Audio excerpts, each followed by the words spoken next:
Hello and welcome to Gardener's World. Might remember about 3 weeks ago I planted this border up and it's been a little warm since. So what I've been doing is coming out every 2 or 3 days, early in the morning or back end of the day, and water the plants, but really get it into the ground. I just need to help these through to the back end of the season and then they'll be absolutely fine. Coming up on today's programme, Arit visits a mosque in Cambridge whose paradise garden entices and empowers the whole community. Having come to the garden, Husna, what has that meant for you? When I come here, it's give me a confidence to come and help in the garden and do some charity work as well. So that gave me lots of encouragement to do other stuff. We meet a gardener in Wolverhampton who uses lots of clever tricks to create a truly magical space. It's actually quite a small garden. It's only 75 feet by 20 feet wide, but it gives the impression of being much bigger because we've camouflaged the edges of the garden. Frances immerses herself in the wonderful world of seed saving. So we have a lovely crop of carrot seeds here. How do you go about collecting them? So what you're looking for is we're just going to look for the ones that are ripe and ready to go. And I will be showing you what I've been up to in the veg garden, plus being creative with a water butt.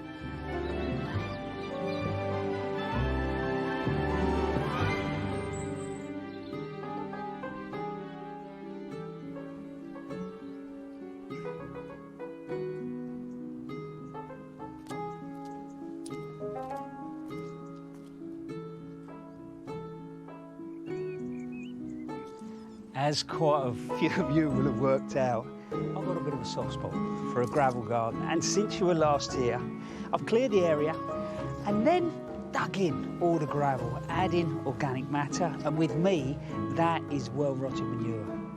Then I was left with the 2 corners mass. So I've cleaned these canopies up.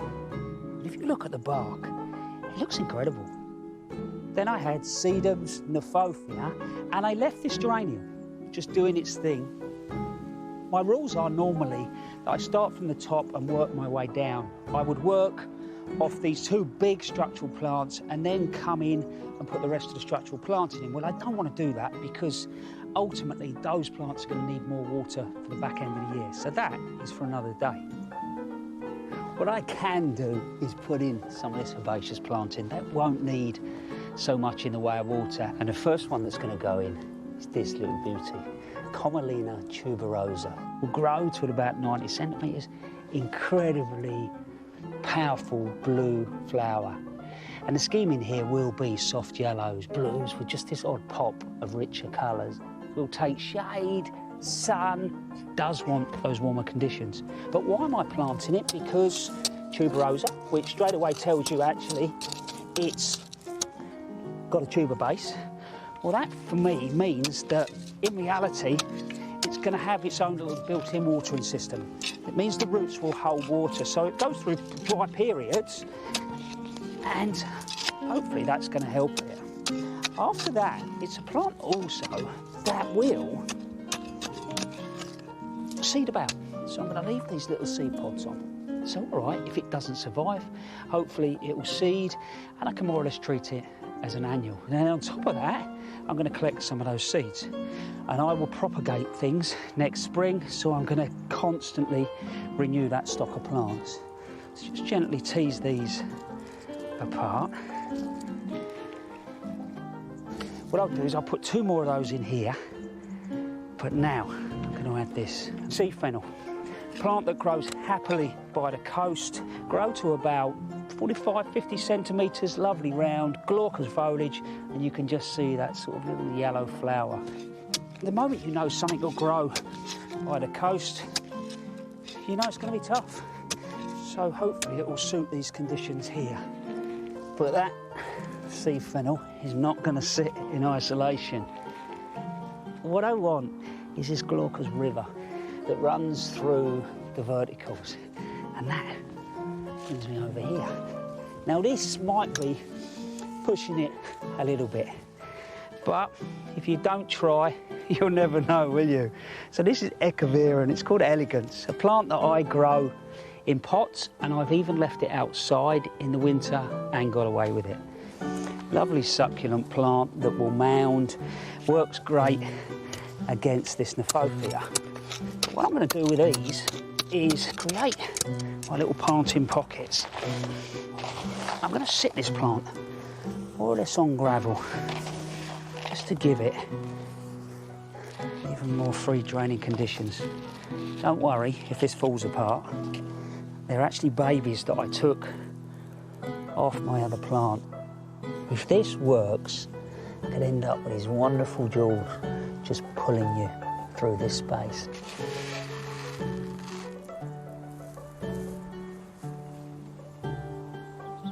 But gardens are not just about plants, are they? They can be about culture, community, and art. I went to visit one that demonstrates just that.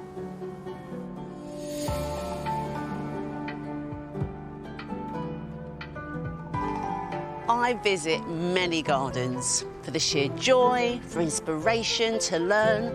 But today I've come to Cambridge to visit a paradise garden. And what makes this unique is that it's been built as an integral part of a mosque.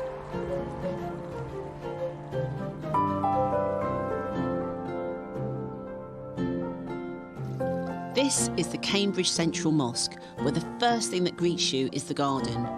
It's a place the local community share as an escape from the city just beyond. And it's also where women come together and share their passion for gardening. Once a week, volunteers Husna, Sophia, Nazreen, Abida, Kate and Nabila come here to sow seeds, propagate, weed and, of course, socialise. I think you need some extra compost. Bring that over. So what exactly are you doing today? So we're sowing the seeds of the German pinks, the dianthus. So we've collected the seeds in envelopes, and now we're going to prepare the mixture that it is going to be sown in. Okay. We're going to put 1 cup of compost, and I'm adding half a cup of vermiculite. Yeah. And we mix it all together. And are you able to just sell them to the people that come and visit the garden? Can anybody? We sometimes give them away. Yeah. Sometimes put them in the garden as well, so Yeah. get more extra ones out. Yeah. of it. Free plants, which Yeah. is very good, isn't it? Excellent. 2 weeks ago I was weeding here, and it's not my favorite job, weeding. But do you know, the scent of the roses, of the damask roses, it was so beautiful, so lovely that I could have just sat there weeding all day. It was just absolutely lovely. It's just such a pleasure to be gardening here.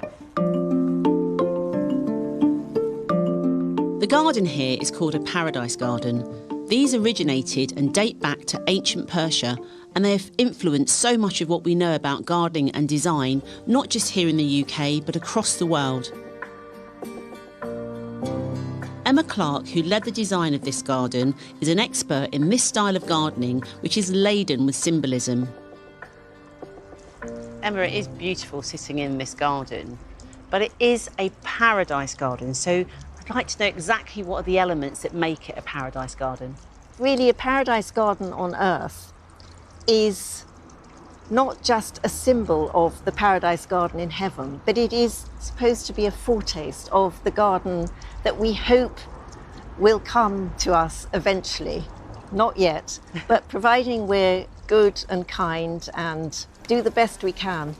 So the design is based upon the Quranic descriptions, which talks about the 4 gardens.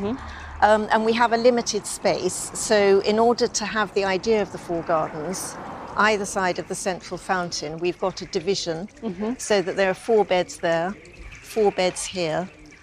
Key element, of course, is water. And the inner meaning is that it's the symbol of the soul. And it acts as this wonderful transition zone between this incredibly busy road. And then you have a slightly quieter space, and you can listen to the water, and you can calm down before going in for prayer. Yeah.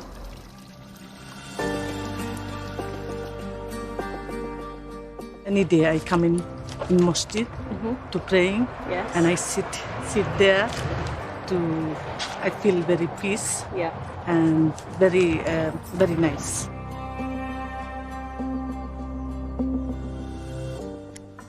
Having come to the garden, Husna, what has that meant for you? When I come here, it's give me a confidence to come and help in the garden and do some charity work as well. So that gave me lots of encouragement to do other stuff. Oh, okay.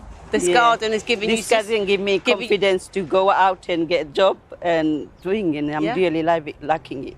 That's amazing. I love it. I love the fact that the garden has been supporting you. Yeah. Really lovely.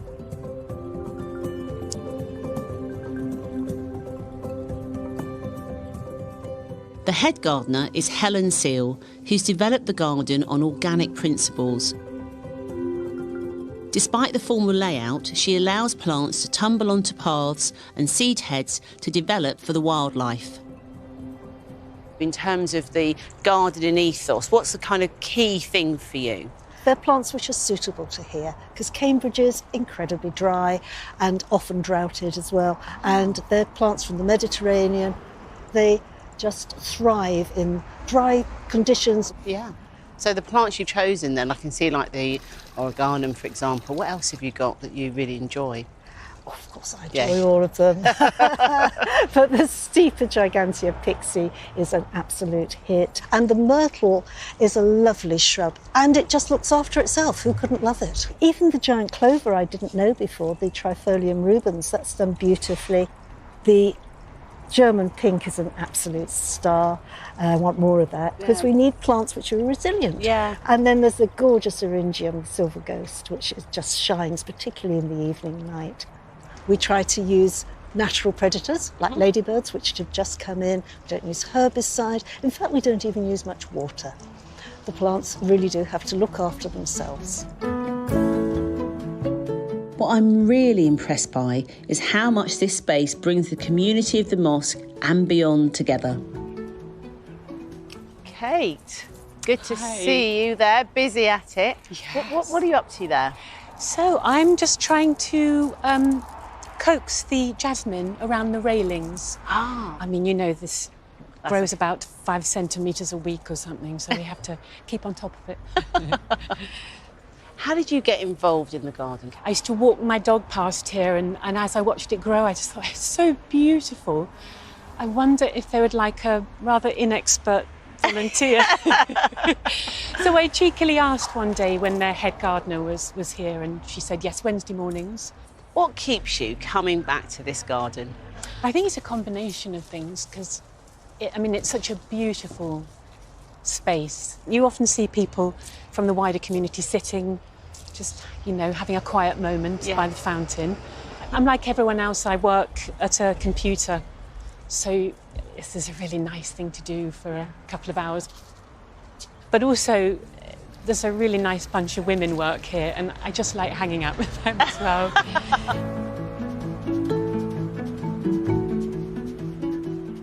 So, Abida, how does it make you feel to be in the garden? It gives us pleasure to come here and peace of mind. We get relaxation. I really feel that this is a house of God. We have to look after it.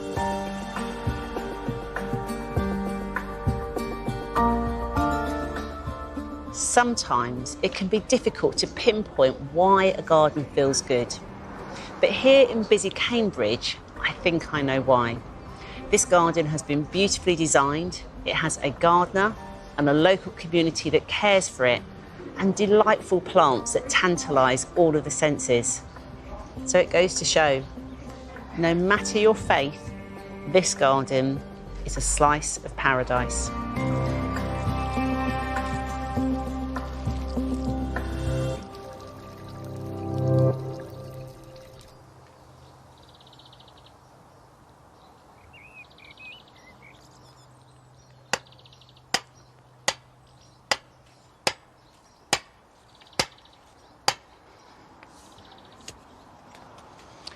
I think that garden is not only beautiful, but it's going to become even more important to that community over the coming years. I've had an idea. Look at that. I was walking past here the other day and it's just starting, this hydrangea petiolaris is starting to swallow up this tree fern. And I started paying attention to what was going on behind, and it's obviously not all clinging to the fence, so some of it's come away, and I quite like it. So I'm going to go in and I'm going to prune and undulate so that it becomes this sort of 3D backdrop to all the planting here in front. And what I thought I'd do was knock this stake in and just encourage this lump that's quite woody to come out into this area.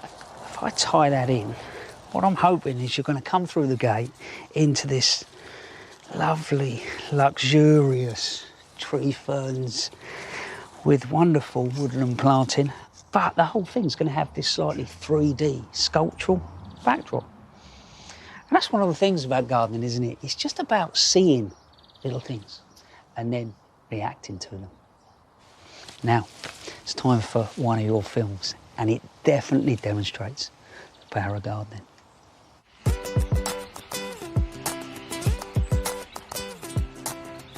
Hello Gardener's World. My name's Jerry and I live in Hale, Cornwall. I'm a retired primary teacher, and I just want to show you very quickly how gardening just changed my life after I retired after 40 years. I was feeling really low. I taught for so long and I thought, what am I going to do now? And my husband had an idea of buying me a greenhouse, a few packets of seeds, and it changed my life, and I just want to show you how. I just can't believe that from a few packets of seeds I end up with all this colour in the summertime. I started 6 years ago, and I don't call myself a gardener really, but honestly it just gives me such joy.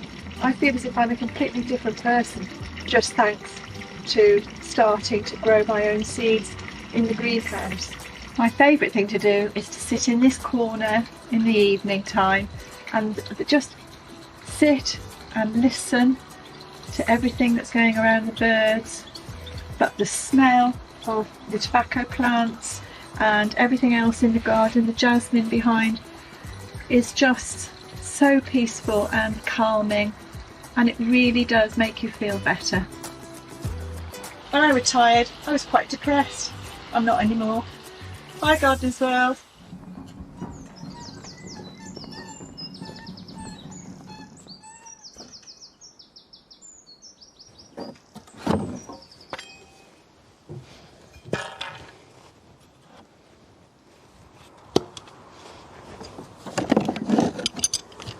Well said, Jerry. It's lovely to see how much you are getting from that garden, and long may it continue. Look at the lawn. Is your lawn as good as mine? What can you do? You can't water your lawn, and actually in reality it's the most successful plant in the world. You know, it will come back again, and if it frustrates you that much, do what I'm going to do. So though I can't do masses in the garden at the moment, one of the things I can do is start to prep some borders for later on in the year. And if you remember a couple of weeks ago, I was talking about sort of making borders wider, starting to create secret hidden away spaces. So I've taken the turf off at the other end of the garden, and I can see now how that's going to soften my little office. Here I've now got that depth to plant some planting in to create that sort of more intimate space down below. So that line behind me there is as far as the terrace will come. So if you imagine block of paving, 2 metres by 2 metres, fit the chairs nicely. So now what I want to do is give a really good depth of planting in front, but I'm stringlining this out. So I'm actually measuring, and I'm not doing it freehand, because the design relies a lot on the precision of the paths and the walls. And also, my old granddad used to say, if you're going to do a job, boy, do it properly. And then, all we're going to do is take the edging iron and start to cut across.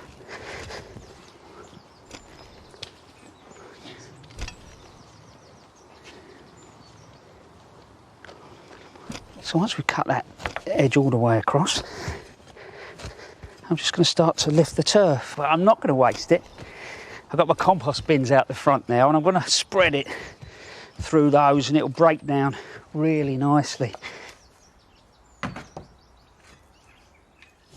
Once I've lifted this turf off, I'm going to start to incorporate over the next few weeks a load of sort of well-rotted manure, and it might well be that I apply more or less 50 ml of manure, probably twice before it comes to planting.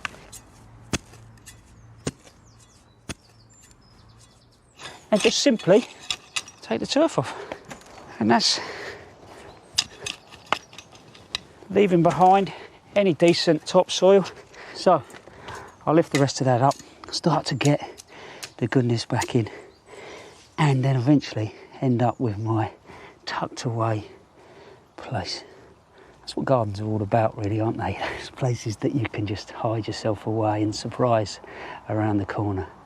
And now we're off to meet a gardener in West Midlands who I think's a good few years in front of me. It was given that name by the many visitors that we've had over the years who, as they walk through the garden, they say, oh, this is magic, and especially if they come through a second or a third or even a sixth time. It's actually quite a small garden. It's only 75 feet by 20 feet wide, but it gives the impression of being much bigger because we've camouflaged the edges of the garden. They are disguised with climbers. People moan about ivy. I love ivy. It's a fantastic plant. You don't have to just have green ivy. You can have a bright yellow ivy, or a lovely cream ivy, or a variegated ivy.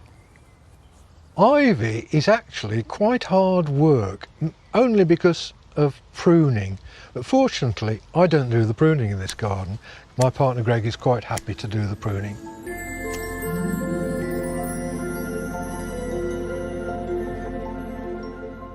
Although I trained as a painter at college, I am more actually interested in texture and shape, and I try to concentrate as much variety of shape and texture as possible in this small area.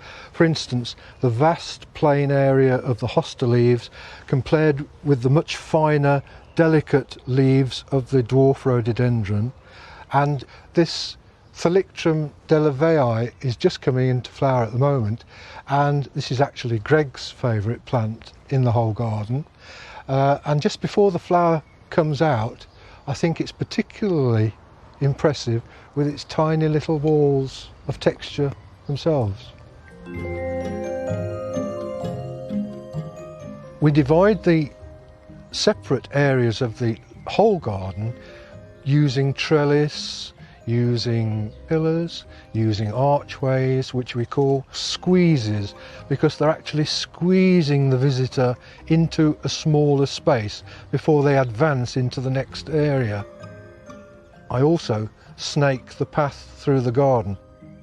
It actually becomes almost twice the distance from the front to the back of the garden that it actually is by snaking the path. And sometimes I think, why did I do this? I forget something at the top of the garden and I have to snake my way through to collect it. And when you're going through a garden like this, a long narrow garden, it's a good idea often to stop and turn round and see where you've come from, because it's a completely different view and you straight away see things that were hidden when you started up the garden.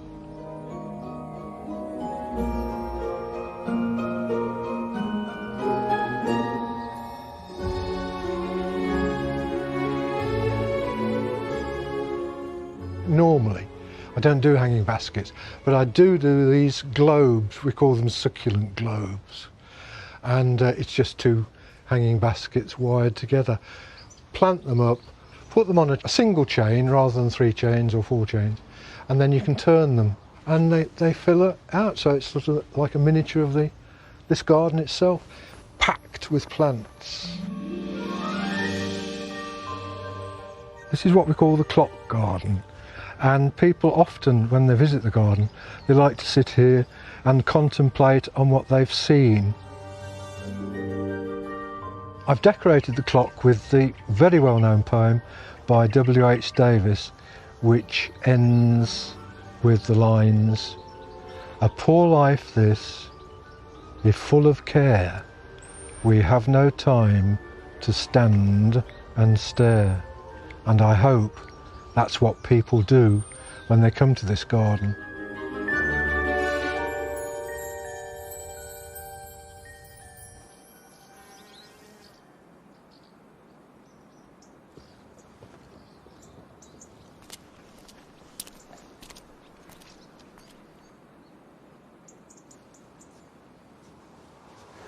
I thought that garden was a cracker. It seemed every single twist and turn there was a surprise.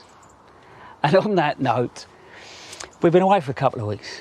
I walked down the steps to the back door and straight under that Acer. It's been absolutely scorched, but it will be okay. It feels a bit like it's shutting down for winter, but come next year, it'll be back.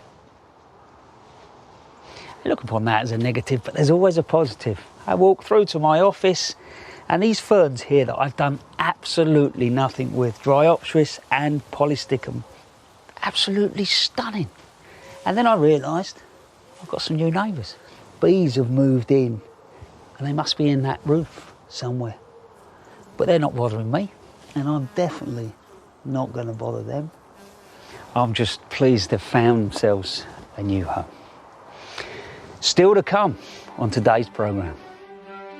Frances investigates the joys and possibilities of seed saving. The thing is that most of the seed that was on the market, and still is really aimed for industrial farmers. And what people want in their back garden has got actually quite different needs. So really, you need different seed in a home garden situation. And we visit a garden created by a man who believes nature knows best.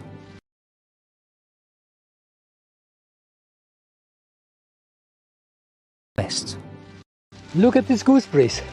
I keep them completely untouched. That's a big boy. Almost like a sweet. But first, we have another of your films, and this time is from an allotment in Somerset. This is Ramona, and that is my son James.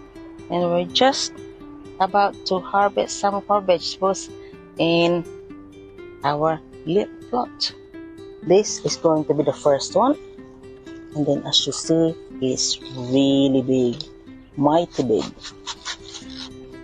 I did have a very good, quite generous sweet corn last year, so I'm looking forward to the same beautiful harvest this year.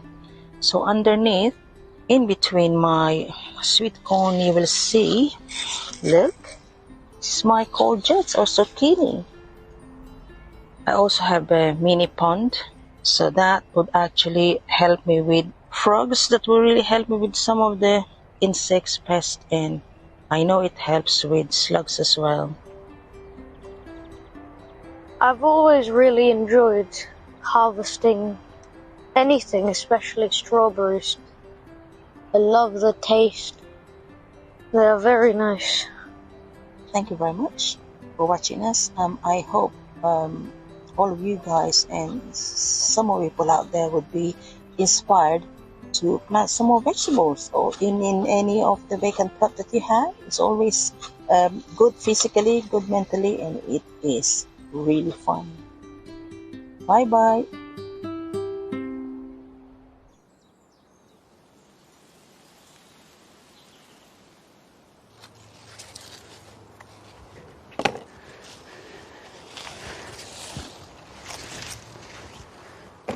Ramona, James, looks like you're going to have an incredible harvest. And James, a little bit for you, look. I've planted my strawberries all the way along the edge.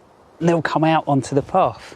But for me this year, it's just been about getting the veg beds built. So we've got the main big one in, which as you can see, just mainly potatoes, a little bit of kale, and of courgettes, which have done quite well. My squashes are starting to explore the paths. And then I've put my steel beds all the way through. We have visitors. We've got plenty of cabbage white, but this you will like. I went away for a couple of weeks and my French beans were absolutely fine. But look what I've come back to. Aphids galore. But if you look closely, the ladybirds are starting to arrive and these will be absolutely fine. Don't worry, I will wash them off, especially before the kids see them.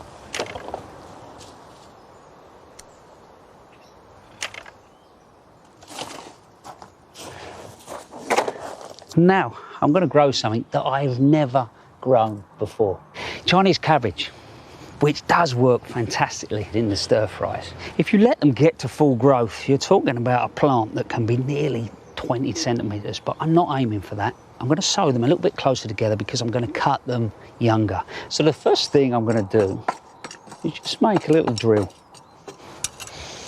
And then because it's so dry, rather than water these on the top, I'm going to fill that little channel up with water. Because what I want to do is I want to lock that moisture in. They're a brassica, so normally quite reliable. And now I haven't got to thin anything out.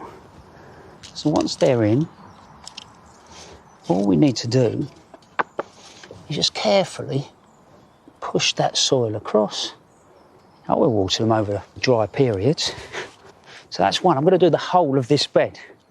So bring that across. So about 20 centimetres between these. If you've never had them before, they're sort of wonderful, I suppose mild brassica flavour.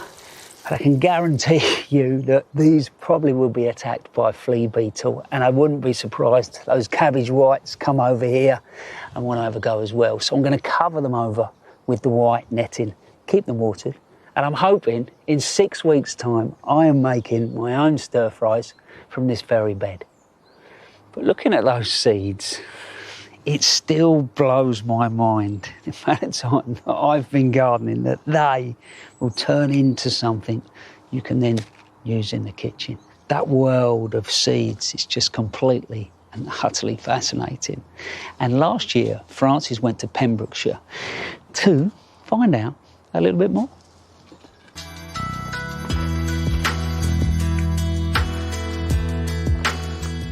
I'm here to meet organic seed producers Ben and Kate, who are passionate about producing seed for gardeners and allotment growers. They are champions of seed collecting and actively encourage gardeners, no matter how small their plots, to become a part of the seed-saving movement that's gradually sweeping the country.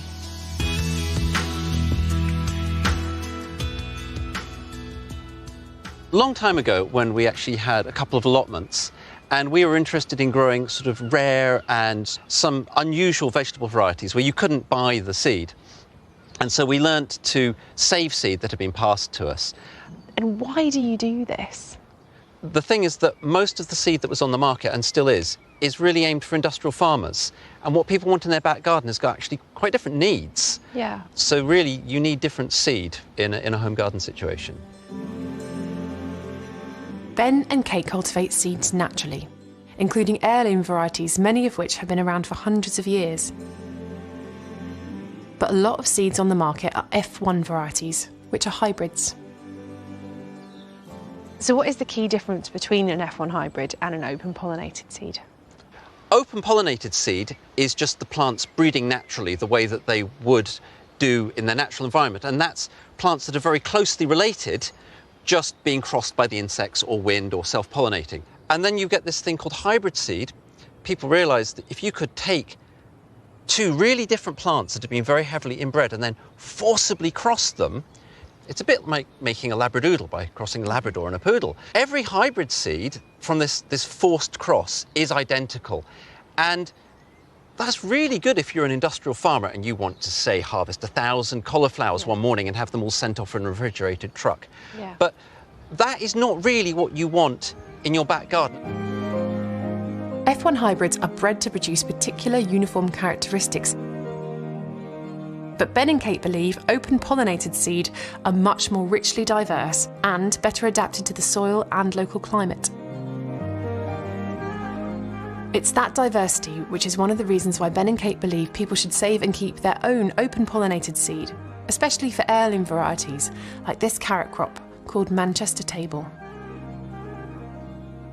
So we have a lovely crop of carrot seeds here. How do you go about collecting them? So, well, what you're looking for is we're just going to look for the ones that are ripe and ready to go. They've all kind of curled in here. So you know how the flowers, they have these beautiful white open flowers, if you've seen the carrots.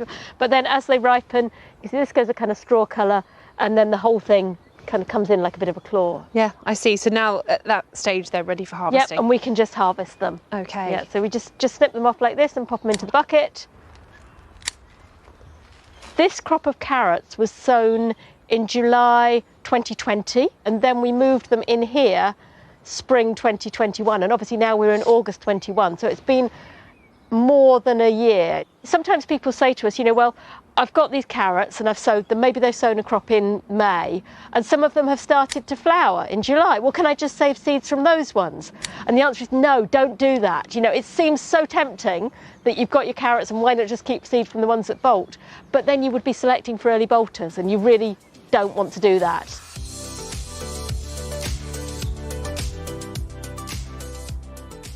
You can see this is some that we'd harvested before. Yes. And it's really just about having it somewhere where it's just, you know, it's quite cool, dry, with good airflow. So we can just tip this out here. And just give it a little rub in the sieve. And all the large bits are being captured by the sieve. And there's all your seed in the bottom. Yeah. It's really quick and easy. It's easy, isn't it? I'm thinking I've got loads more left on the seed head, but they're all gone. Yeah, it's just coming off.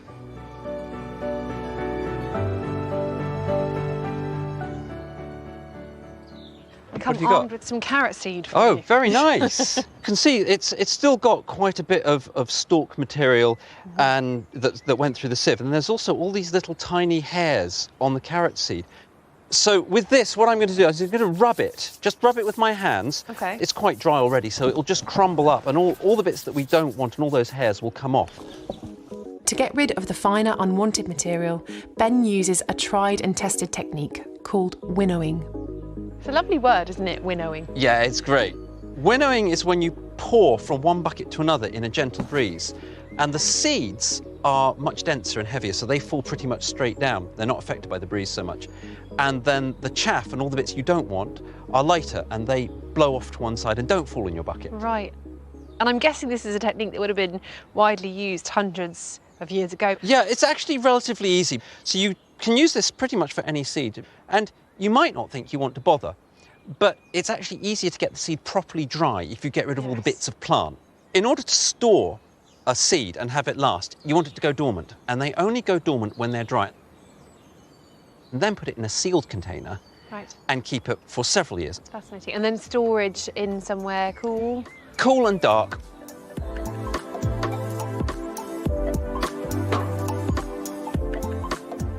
Saving your seed may sound simple, but I can see that the more you delve into it, the more vast a subject it becomes. And yet, as gardeners, we all take the time to get to know how to sow our seeds and how to cultivate our plants in the best possible way, because it's worth taking the time to do so.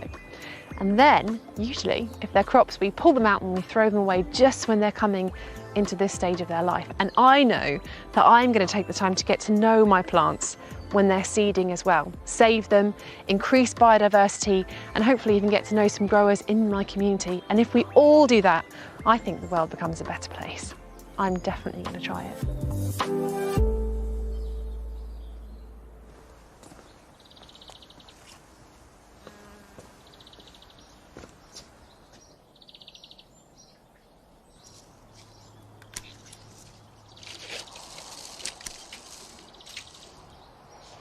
What a glorious process.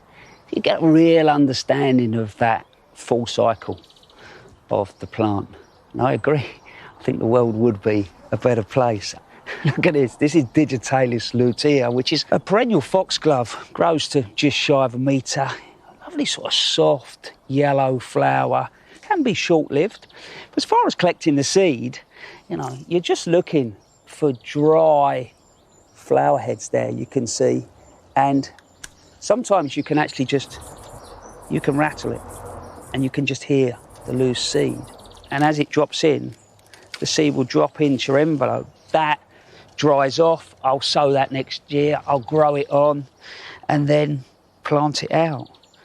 But it's definitely worth giving it a go, because the moment you see those seedlings come up, your heart will jump with joy, I promise you. And now it's time for another one of your films. And we're off to West Yorkshire to meet a gardener who is definitely getting the most out of their challenging site. My name's Jen and I'd like to take you on a tour of my garden here at Lumfoot. We're situated just outside Haworth in the heart of Bronte country, and we're about 840 feet above sea level.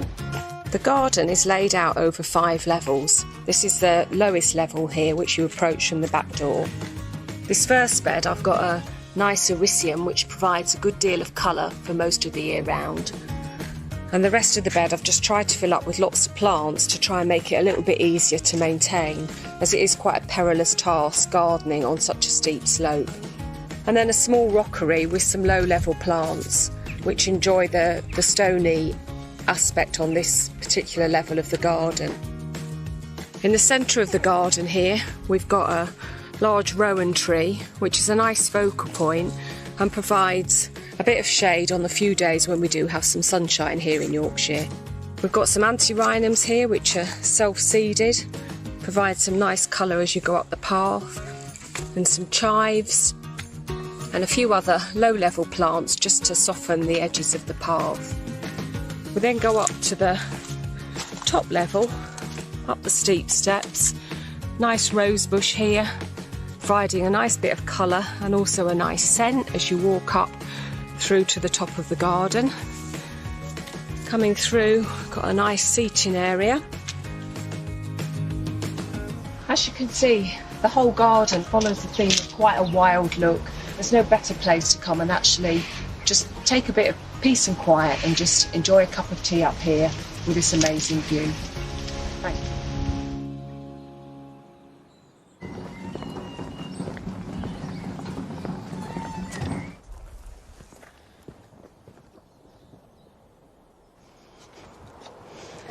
Well, Jen, thank you. I thought I was dealing with a sloping garden, but it's incredible. But I love the way you've built that platform at the top, because having a cup of tea, enjoying that view, absolutely stunning. Well, I think this year we've had a stark reminder of how important it is to collect water in your own garden. But I don't necessarily love water butts, I'll be honest with you. Could we be slightly more creative? And that's what I'm going to do here. So I've got an old steel tank. First thing I'm going to do is divide this water lily. It was growing in a bigger water feature. I've got a lovely little sort of gap that I think that I can divide it and split it. All right, so I'm going to put in a couple of forks. This is one of those jobs which works perfectly when nobody's watching you. And all I'm going to do now is just tease really carefully. There you go. Now I've got a couple of plants. I'm just going to lift this piece out of the way. So actually I'm left with a really good sized plant that will fit nicely into my basket. I've just gone, it's a standard water lily, so it's not a pygmy, so it probably technically it's a little bit big for these conditions, but it'll be absolutely fine. What I'll do every couple of years is I'll take it out, divide it, and it's a lovely way for me just to propagate water lilies and use them in different areas. So actually we just put that one to one side for a minute. And now this is water iris. This is lavagata, so it's actually a blue flower. But what I'm going to do, exactly the same thing. I'm going to try and just tease a few bits off. And then let's just tease that away and see what we end up with. That's quite nice clump-wise. the tops of the leaves off. They'll soon come back. So actually I've got about 4 or 5 pieces there. But there's the basket. Let's just grab the compost. This is aquatic compost. So what this does, it carries some weight. You imagine your normal compost will just come up and then start to float away initially. So we're just shy of the top. Now what I'm going to do, give these a secondary clean as I'm teasing them in. Just a bit like you're potting any other plant really. Just get them down, make sure they're nice and secure. It's amazing actually, especially with a bit of warmth, how quick these plants will get away. There you go. Top it up with a little bit more compost. What I want to do now is top it off. So I've just got some horticultural grits here that I've washed off, and I'm just going to top off the pot with that. Tap down, that's all it needs. Then it's simply a case of doing exactly the same thing with the water lily. I'm going to give those a really good soaking now, just to settle the compost in around the roots before I add them to the water feature behind me. But why I'm doing that, a couple of weeks ago, we went off to Somerset to meet a gardener who moved over here from Germany many years ago. But for the last 16, he's been creating a garden and he's been working really closely with nature.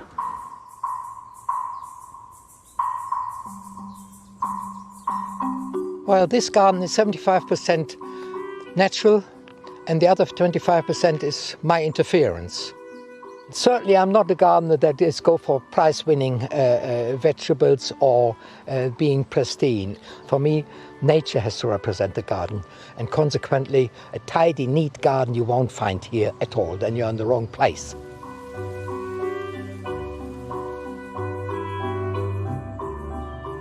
My name is Gert Schley. I came here in 2006, and yeah, this is now my garden. In case you're wondering what I'm wearing, that is actually my garden smock. It is a Somerset garden smock taken from an original with my wife, actually made 30 years for me, and I thought it's a wonderful garment. I don't know why it went out of fashion. It is cool and it is warm at the same time. It aerates, so it's a wonderful garment to use. Oh, you're lovely. This bed came about. The calendula all seeded themselves here after I put the compost on there. That was the only thing my blackberries were there. But the potatoes came through. I thought wonderful sweet peas came up by themselves because they seem to spread if you let them go. And I thought a wonderful place just to put a row of broccoli in it. You know, and that's what I did. And that's the result, as you can see.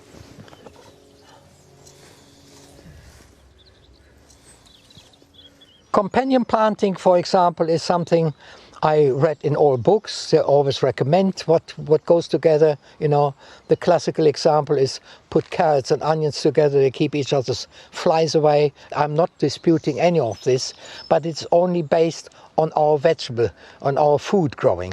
Nobody have explored actually that companion planting could mean flowers, weeds, or whatever nature produces in your garden.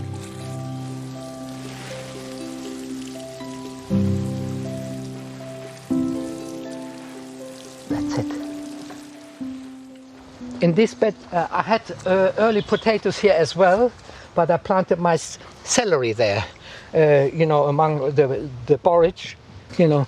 And the nasturtiums, they seeded themselves through, did the pumpkins and courgettes behind it, so I let them all get on with it, and they seem to be quite happy with one another.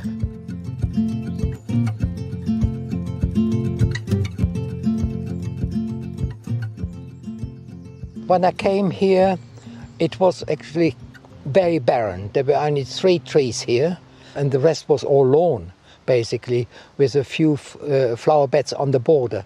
But otherwise, as a typical garden, but the old center part of the garden was all lawn. And then it evolves. When my wife died, I had to rethink the whole situation. And in that sense, I have had to simplify. You know, nature got a bigger say in it with every year that went by.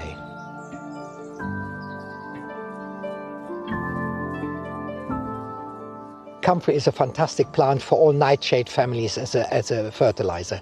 It actually has a high potash contents, high nitrogen contents. By end of May, the first Comfrey is then 5 feet tall.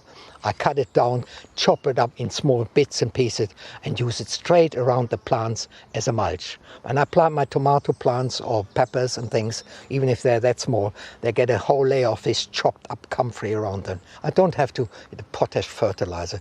It just does the job wonderfully for those potash-loving plants in particular. I put it in the trench of my potatoes because they love Comfrey as well. Yeah, Comfrey is a good all-rounder.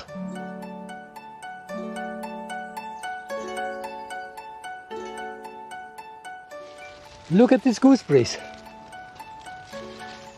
They're just amazing this year. They seem to feel very happy in this arrangement here. They're here for 10 years. They're growing fantastically. This year, particularly big ones because they probably got the rain at the right time.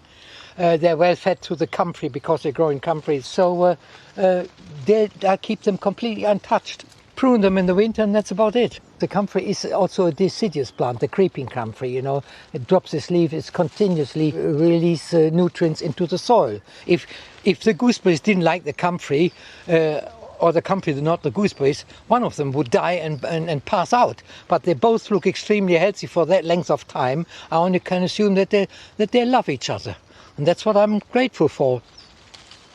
That's a big boy, like all of them this year. Almost like a sweet. They're wonderfully sweet. It's juicy, sweety. This one you can eat just like bonbons, almost for my taste buds. Oh, you beauties.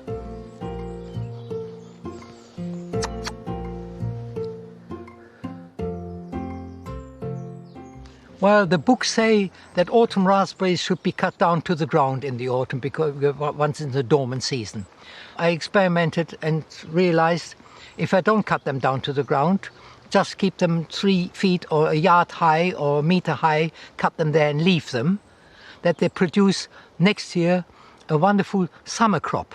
So this is last year's cane. There are 2 of them side by side here. Last year's cane, they're the brown ones. They make a lot of side shoots, 4 or 5 here at the corners, and they're producing a lot of berries. A lot of berries you get actually from the old cane with many side shoots that come in spring. And in June you have a lovely crop, early crop from the old canes that last year's. These are the new ones for the autumn crop. They grow from the same base at the same time. So when they're finished, a month later I start with my autumn crop in the new canes. I've got a double whammy. I've got double crop from the autumn raspberry. I've got a summer crop, wonderful summer crop, and I've got a fantastic winter crop. Proud as always. The plants are my friends and they're life essential. Friends are life essential and they is part of my life. So whether weed, whatever name we give them to it, any plant has a purpose that encompasses all. It is they are my friends. That's why I'm the constant apprentice. They teach me everything all the time. After my wife died, this garden was my sanatorium. You know, without this garden I wouldn't be here. The garden is for me the lifeline, the survival spirit that surrounds me.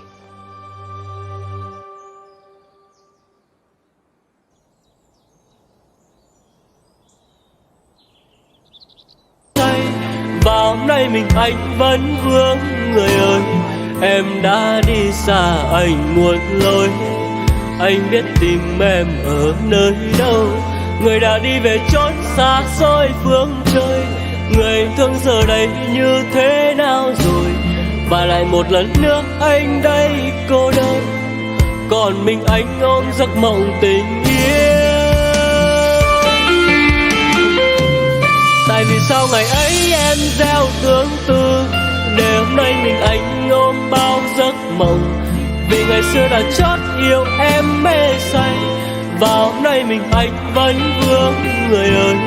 Em đã đi xa anh muôn lối, anh biết tìm em ở nơi đâu, người đã đi về chốn. Ô kìa, ô kìa.